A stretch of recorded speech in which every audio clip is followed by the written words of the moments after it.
Hello everyone. आज मैं लेकर आया हूं आपके पास आयत, वर्ग और वर्त से संबंधित क्षेत्रफल या एरिया पूछा जाता है, परिधि या परिमाप पूछा जाए, वो भी मैं 10वीं बेस का लेकर आया हूं और मैं कोई अदर वैकेंसी आपके सामने आज लेकर आया हूं। ऑल गवर्नमेंट जॉब बैंक की होती है, जैसे क्लर्क की हो गई, IBPS की हो गई, RRBS की हो गई, RBI की हो गई और SBI के जो एग्जाम होते हैं ना कंपटीशन लेवल के, उनके लिए वर्ग, आयत और वर्त से संबंधित क्वेश्चन किस टाइप से आते हैं। तो देखिए, सबसे पहला क्वेश्चन ये बनता है, या नॉर्मली क्वेश्चन से स्टार्ट करते हैं। तो वर्त की परिधि आपको पता होना चाहिए। वर्त की परिधि होती है 2πr, वर्त का क्षेत्रफल होता है πr², आयत का क्षेत्रफल लंबाई इंटू चौड़ाई और आयत का परिमाप होता है 2 ब्रैकेट लंबाई प्लस चौड़ाई। ये इनके होते हैं फॉर्मूले। मैं कोई ट्रिक के अनुसार नहीं करवाऊंगा, मैं सिर्फ फॉर्मूलों के अकॉर्डिंग ही चलूंगा। तो देखिए, पहला क्वेश्चन क्या है कि एक आयत का क्षेत्रफल 220 मीटर है।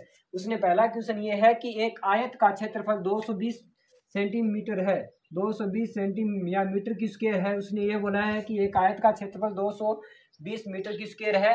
और उसके बाद में वृत्त की परिधि, उसने बोला है कि वृत्त की परिधि वाले एक वृत्त के क्षेत्रफल के समान है।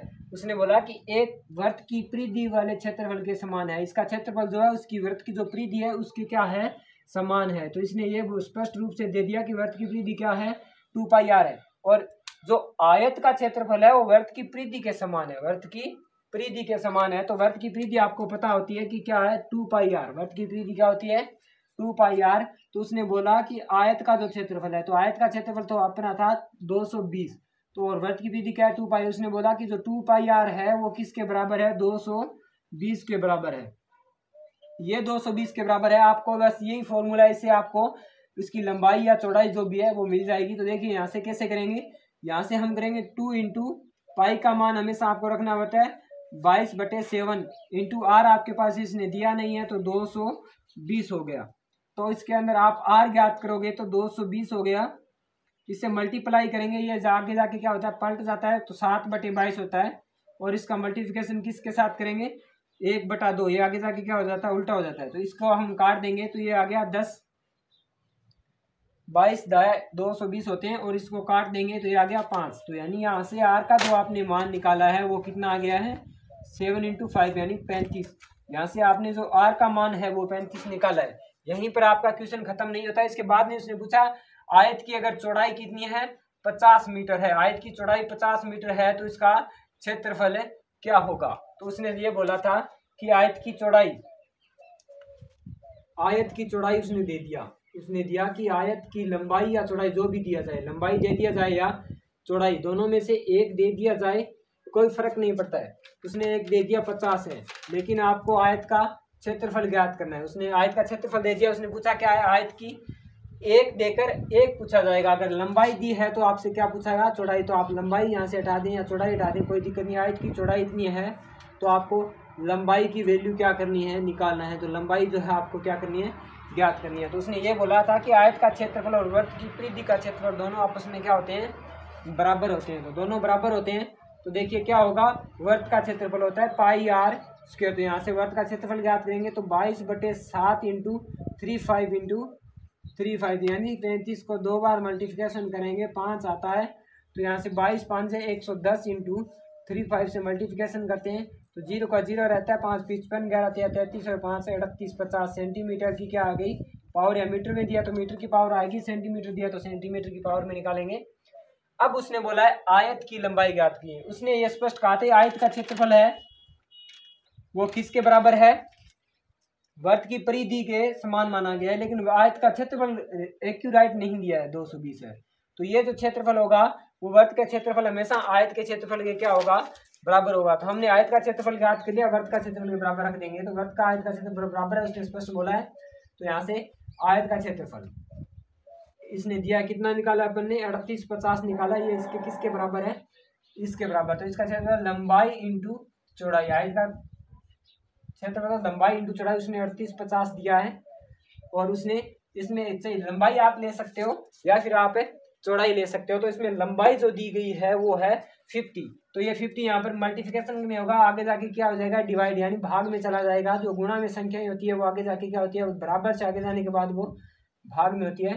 तो 0 से 0 काट देंगे अगर 38,385 को अगर आप भाग देते हो तो 77 तक जाता है, यानी 77 तक आप भाग दोगे 5 का तो 77 आता है। तो इस तरह से आप बैंक के अंदर इस टाइप का क्वेश्चन आता है। अब करेंगे हम नेक्स्ट क्वेश्चन करेंगे वर्ग से संबंधित है। तो देखिए वर्ग से संबंधित कौन सा क्वेश्चन आता है। अब देखिए वहीं पर वर्ग और वर्ग से संबंधित किस टाइप से क्वेश्चन आता है। देखिए ये क्वेश्चन है कि एक वर्ग की भुजा वर्ग की त्रिज्या से दुगनी है। एक वर्ग की भुजा है, वर्ग की जो भुजा है वर्ग की त्रिज्या से क्या है, दुगनी है। वर्ग का क्षेत्रफल आपको 9604 दिया है। तो वर्ग का क्षेत्रफल क्या करना है, ज्ञात करना है, और इनमें से आपको बताना है कि इनमें से वर्ग का क्षेत्रफल क्या होगा। तो सबसे पहले आपको ये लिखना कि वर्ग का क्षेत्रफल, सबसे पहले आपको वैल्यू जो लिखी है उसने दिया है वर्ग का क्षेत्रफल। आपको एग्जाम में इतना टाइम नहीं मिलता है तो जल्दी जल्दी करवाते हैं। वर्ग का क्षेत्रफल होता है 9604, इसने दे रखा है। और आपके अकॉर्डिंग वर्ग का फॉर्मूले, मैंने कहा था हम फॉर्मूले के बेसिक पर चलेंगे। तो वर्ग का क्षेत्रफल होता है भुजा की पावर, यानी यहाँ पर लिख देंगे a की पावर बराबर कितना दिया 9604। तो यहाँ से पावर हटाते हैं तो आगे क्या लगाते हैं, रूट लगाते हैं। तो 96 का 04 का अपन को क्या निकालना है, रूट निकालना है। तो 964 का 0 का रूट होता है 98। अगर ये नहीं निकालना आता है तो मेरे एक शॉर्ट वीडियो में है, उसके अंदर आप देख सकते हो इसका वर्ग निकालना। तो आपने जो भुजा के है वो ज्ञात की है जो है 98, पर इस क्वेश्चन के अंदर उसने बताया कि वर्ग की भुजा वर्ग की त्रिज्या से दुगनी है। तो त्रिज्या से क्या है, दुगनी है। तो इसका मतलब त्रिज्या इसकी क्या होगी, आधी होगी। त्रिज्या क्या होगी, इसकी आधी होगी। तो यानी 98 इसकी भुजा है और इसकी त्रिज्या इसकी क्या होगी, आधी। तो 49 इसकी क्या हो गई, त्रिज्या। और उसने पूछा कि वृत्त का क्षेत्रफल। तो आपके अकॉर्डिंग वृत्त का जो क्षेत्रफल होता है, वृत्त का क्षेत्रफल यानी वृत्त का जो एरिया होता है वो आपके अनुसार होता है पाई r की पावर 2। तो यहाँ से कुछ नहीं करना, पाई का मान 22/7 होता है, r का मान आपको 49 × 49 में दिया गया है। तो यहाँ से इसको काट देंगे, 7 तक जाता है, 22 7 154 होता है। और इसको 49 से मल्टीप्लाई करते हो आप तो 9 छिक्का 9, ये देखो 9 चौक 36 होता है, लगभग 6 जिसके अंत में है। 9 × 4 के 9 चौक 36, लास्ट में अंत में 6 आएगा, लगभग जो अंत में 6 है वो इसका क्या होता है, आंसर होता है। तो इसको आप मल्टीप्लाई करोगे तो 549 क्या हो गया इसका, ये जो होगा आपका आंसर। तो आपका इसका जो विकल्प है वो 3 नंबर क्या है इसका सही है। तो आपका आंसर जो आएगा वो कितना है, 7546 वर्ग सेमी। इनके पीछे मैंने वर्ग सेमी नहीं लगाया क्योंकि मेरे पास इतना टाइम नहीं था। तो सब क्षेत्रफल के हमेशा एरिया के, अगर एरिया आप ज्ञात करते हो उसके पीछे वर्ग लगता है, हमेशा क्या लगेगा, वर्ग फीट, वर्ग सेमी, वर्ग मीटर, वर्ग मिलीमीटर, ये एरिया के अंदर लगाया जाता है। तब तक के लिए आप बैंक एग्जाम के, अगर कंपटीशन का जो भी एग्जाम दे रहे हो उसमें इससे हार्ड क्वेश्चन नहीं पूछा जाता। तब तक के लिए जय हिंद, जय भारत।